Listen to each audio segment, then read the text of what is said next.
एक छोटे से गांव में कुमार सोहन रहता था। वो मिट्टी के बर्तन व खिलौने बनाया करता था और उसे शहर जाकर बेचा करता था। कभी कभी उसके 2-4 खिलौने बिकते तो कभी वो भी नहीं, जैसे तैसे उसका गुजारा चल रहा था। एक दिन उसकी बीबी शीला बोली, सुनो जी, क्यों न शहर जाकर कोई नौकरी ही कर लो। नौकरी करोगे तो महीने के अंत में कुछ धन तो आएगा।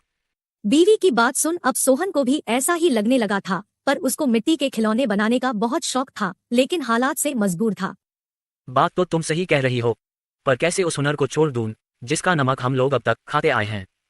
मैं जानती हूँ आप बहुत मेहनत और लगन से खिलौने बनाते हो, पर बाजार में बिक्री ना होने से अब हमारा गुजारा नहीं होता। अब तो यह हालत हो गई है कि रसोई में अन्न का एक दाना भी नहीं बचा। ठीक है, मैं कल सुबह ही शहर जाकर कोई न कोई नौकरी तलाश करता हूँ। अगले दिन वो शहर के लिए रवाना हो गया और एक व्यापारी के पास वह नौकरी करने लगा। सोहन वहां नौकरी करता तो जरूर था, पर उसका मन अभी भी अपने चाक और मिट्टी के खिलौनों में ही रहता था। समय बीतता गया। एक दिन शहर में जहां वह काम करता था, उस मालिक के घर पर उसके बेटे निखिल का जन्मदिन था। सब महंगे महंगे तोहफे लेकर आए। सोहन ने सोचा, क्यों ना मैं मिट्टी का खिलौना बनाऊं और बच्चे के लिए लेकर जाऊं, वैसे भी हम गरीबों का तोहफा कौन देखता है। यह सोचकर वह मिट्टी का खिलौना बनाया और बनाकर जन्मदिन पर ले गया। जब दावत खत्म हुई तो निखिल की नजर उस मिट्टी के खिलौने पर पड़ी। उसे वो हाथ में उठा लिया और खुश होकर और भी बच्चों को दिखाने लगा। खिलौना सभी बच्चों को बहुत पसंद आया और जिद करने लगे कि उनको भी वैसा ही खिलौना चाहिए। यह सब देख सभी मेहमान एक दूसरे की तरफ देखने लगे और एक ही बात पूछने लगे, अरे वाह, इतना शानदार तोहफा कौन लाया है? इतना महंगा तोहफा ये किसने लाया होगा?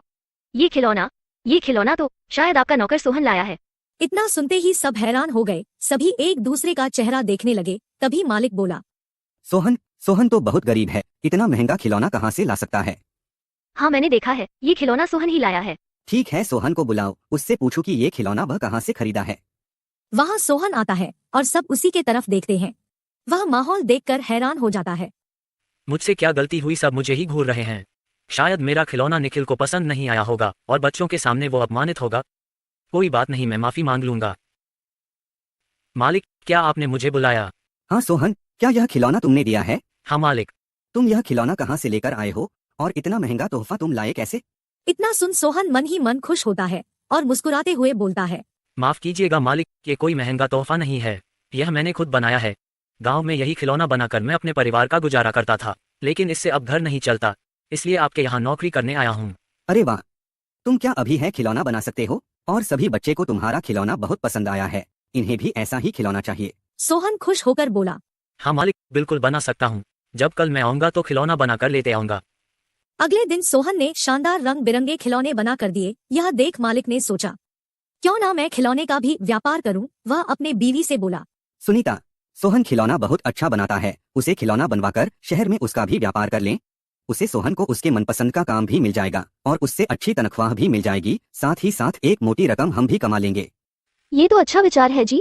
यह सोच मालिक ने सोहन को खिलौना बनाने के काम पर लगा दिया और बदले में हर महीने अच्छी खासी तनख्वाह देने लगा और रहने को घर भी दिया। यह सब पाकर सोहन और उसका परिवार बहुत खुश हो गया और सोहन को उसके मनपसंद का काम भी मिल गया।